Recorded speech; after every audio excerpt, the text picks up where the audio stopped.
What's your favorite and least favorite thing about your country? My favorite is probably the sense of humor. I do quite like the dry, kind of miserable. Everyone's just like miserable. Like I love hearing, like, especially when like Ralph's talking about people like cheering and clapping in theaters and reacting to things, and it's just like, man, we're so like dour here in comparison. It's like a really funny contrast to me. I get a lot of joy from that. A sense of humor. You do your favorite. What's your favorite thing about the Canucks? My favorite thing about Canada is, I guess, probably just like the stereotypes. It's like the least, it's like, oh, you're nice. That's so quite nice. Yeah, that's a pretty good stereotype. Out of all the stereotypes out there, it's like, wow, okay, yeah, cool. It's a pretty not bad impression on like the global scale, I guess, in terms of like cultural personality, I guess. Yeah. As far as least favorite thing, Matt, we have a real bad class issue in the UK. It's like, it's really bad. I don't know what it's like in Canada, but it's getting shit everywhere. It's like, just the existing systems that, when the richest people in the country have more political say, then over time, slowly, some countries faster than other. Wow, the gap is growing larger. Oh no, these problems are getting worse and more people are falling into poverty. Like, fuck. Like, I can see why some people hate capitalism, Yeah. Like, you got to fucking regulate that shit if you want it to work. Absolutely. Yeah, it is sad seeing the things people like really focus themselves on and just like get caught up in this culture war stuff, and they don't see like the actual forest for the trees in terms of like the stuff that matters that is going on around us. Yeah.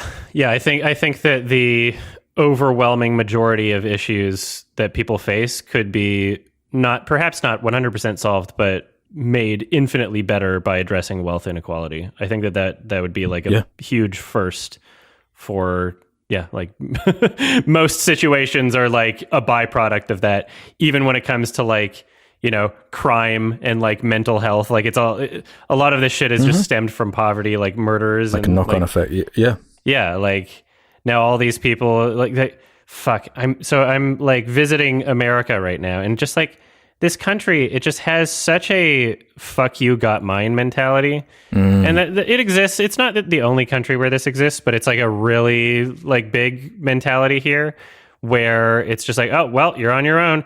And you can only ignore it for so long before it's like, oh, why is there so much crime and poverty? And like, I'm just trying to go out for a fancy meal and there's homeless people everywhere. Someone's going to stab me. It's like, yeah, because you've been ignoring this problem for fucking like, you can't just be like, oh yeah, I'll just hope to never interact with a huge portion of the population for forever. And then it's like, okay, well now more people in the population's growing. There's more people that are being affected in this way. It's going to fucking catch up to you eventually. It doesn't matter how fucking rich you are. There's going to be poor people in your neighborhood eventually. If you're hogging all the wealth and you're allowing everybody else to get poor and there's no social safety nets, like, holy shit, you don't think it's ever going to catch up to you? Jesus Christ. So yeah, the richest people in the country just try as hard as they can to be like further away from poverty or further away from poor people or further away from like any of the crime. But like the cities are where all the, amenities and the arts and like everything interesting is, right? So like rich people are going to go into the cities still to go to the good restaurants, and like, you can't fucking avoid it. Like there has to be some sort of at least attempt to address the problem. Actually, Adam, you've just got to pick yourself up by your bootstraps. Oh, fuck. I forgot my bootstraps. Holding everyone back. God damn it. Yeah. If you just work yourself to death, then that will solve it. Yeah. Then you get yours at least. So yeah, my least favorite thing about Canada would also just be, I would just say like general corruption, even though like on the corruption scale in terms of like countries, whenever it's graded by whatever fucking organization, Canada appears to be like pretty close to the top, like globally, if I'm not mistaken, in terms of like not corrupted countries.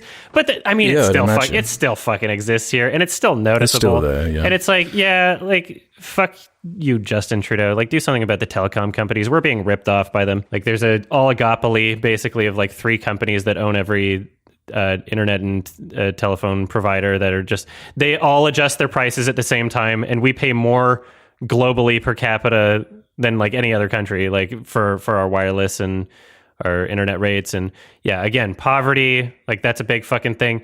The cost of living when it comes to like homes and rent, you know, like even if you're not a homeowner, like rent's like fucking ridiculous in so many places in Canada. Like, so yeah, it's really a lot of issues that need to be addressed. And I think the fact that Canada does have such a good like social standing, and we kind of have like a bit of an ego about it, especially because we're just right next to America forever, and we're just, you know, the contrast is quite astute. All of our news like nothing interesting happens in Canada, so all of our news is just like, oh, some fucking crazy shit happened in the US, and we're just looking at that like, oh wow, they can't they're not even agreeing on who won the election, sort of like. Yeah, our news cycle is constantly like, look at that crazy shit that's going on over there. And so we get lulled into this like this kind of idea of there's too many people that are like complacent here and not paying attention to our own politics, which is kind of unfortunate. Yeah. And so we kind of allow certain things to happen and certain things to get unchecked. Like Canadians love to gloat about like our free healthcare, but there's a lot of issues that we've been experiencing with our healthcare in recent years that are not a result of it being a socialized system, but a result of it not being properly funded and being kept in check. So it's all done provincially, essentially. Same thing here. And so, yeah, we've basically been gifted this like fantastic set of opportunities by having like socialized government-run healthcare, and we're just kind of allowing it to be like slowly dismantled and slowly fall through the cracks. We're not paying our doctors enough. Yep. There's a huge shortage of family doctors. So, you know, as soon as some are retiring, then it's like, oh, well, good luck. Can't find a family doctor. Can't find someone to specialize for you. So I have to go to like fucking walk-in clinics to like pick up a prescription and then like hope that I got the same doctor as last time. You know, like, oh yeah, no, it's exactly the same. It's probably worse here, I'd imagine. Yeah, like it's fucked. It's absolutely fucked, and it's just it's embarrassing and disappointing that there are people, you know, like Trudeau that pretend to be, you know, for the average person, but like you're fucking either absolutely completely unaware of what the average person is going through, or you just don't care.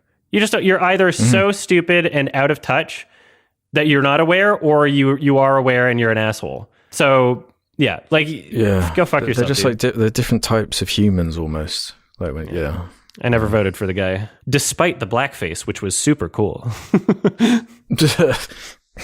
double elected post blackface prime minister. Really funny.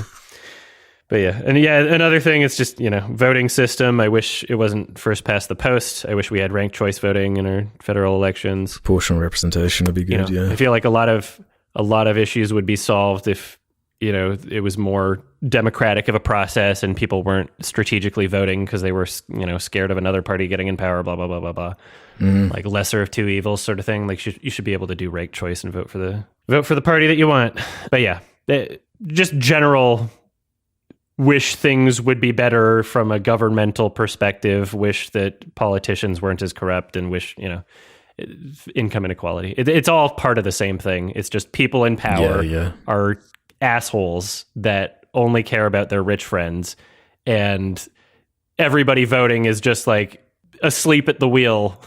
And we're going to wonder like, oh, what, all these things that used to make our country so great are not there anymore. And then we're just like, we're going to look back at this generation of people in Canada the same way we look back at like boomers right now of like, wow, you let the entire world go to shit. Like you were at the wheel. Why didn't you do anything about it? But people are just fucking stupid and unaware. Like everybody, no, we're absolutely screwed. I'm a doomer again. Yeah. No, we were just saying about how to clear our heads of stress. Oh yeah. Oops.